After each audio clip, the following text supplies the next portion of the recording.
સમાચારની શરૂઆત કરીએ તો રાજ્યમાં હાલ કમોસમી વરસાદ વરસી રહ્યો છે। તો રાજ્યના 52 તાલુકામાં હાલ કમોસમી વરસાદ વરસ્યો તો 3 તાલુકામાં 3 ઇંચ વરસાદ વરસ્યો છે। તો રાજ્યના 3 તાલુકામાં 2 ઇંચ વરસાદ ખાબક્યો। તો રાજ્યમાં હાલ માવઠાનો માર યથાવત ચાલી રહ્યો છે। ભુજ, સરસ્વતી અને માંડલનો સમાવેશ થાય છે, જ્યાં 2 ઇંચ વરસાદ નોંધાયો। તો હિંમતનગર અને ધનસુરામાં પણ 1 થી 2 ઇંચ વરસાદ નોંધાયો છે। તો અન્ય 68 તાલુકામાં 1 ઇંચ સુધીનો વરસાદ ખાબક્યો। 68 તાલુકામાં કમોસમી વરસાદ ખાબકી રહ્યો છે। તો ગાંધીનગર સ્થિત SCOCને પણ માહિતી આપી છે। તો રાજ્યમાં હાલ માવઠાનો માર યથાવત જોવા મળી રહ્યો છે।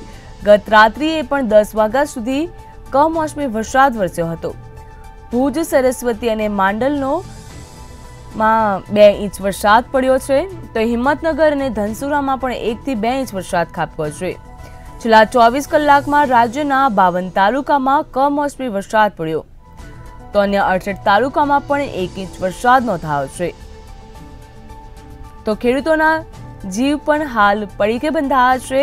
કમોસમી વરસાદના કારણે પાકને પણ નુકસાન થઈ રહ્યું છે। તો હાલ ખેડૂતોને રાતા પાણીએ રોવાનો વારો આવ્યો।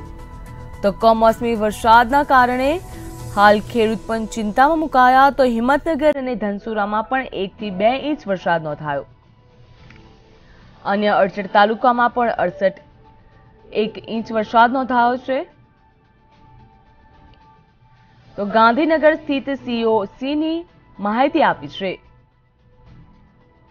તો ગત રાત્રિએ પણ 10 વાગ્યા સુધી રાજ્યમાં કમોસમી વરસાદ ખાબક્યો હતો।